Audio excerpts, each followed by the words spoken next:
ఇంకా మంచి కలర్ వచ్చేలా ఫ్రై చేసుకొని ఒక ప్లేట్లోకి తీసేసుకోవడమే. చూసారు కదా ఫ్రెండ్స్, మన బాతు ఎగ్ బజ్జీ రెడీ అయింది. ఇంకా మనం ఇలా కట్ చేసేసుకొని మధ్యలో ఆనియన్ అండ్ కొద్దిగా కారం వేసి తింటే ఉంటుంది ఫ్రెండ్స్, ఎక్సలెంట్గా ఉంటుంది. ఇంక ఇలా కట్ చేసుకొని ఒక ప్లేట్లోకి తీసుకుందాం. ఇంకా ఇలా కట్ చేసుకున్నాం కదా ఫ్రెండ్స్, ఇంకా ఆనియన్స్ పైన వేసుకొని కొద్దిగా కారం వేసుకొని తింటే ఉంటుంది, సూపర్ ఉంటుంది.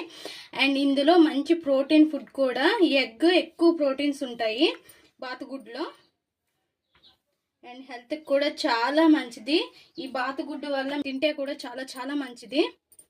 అయితే మీకు దొరికితే మాత్రం విడిచిపెట్టకండి. నీచు వాసన వస్తుందని చాలా మంది భ్రమపడతారు, అదేం లేదు, నార్మల్ గానే ఉంటుంది.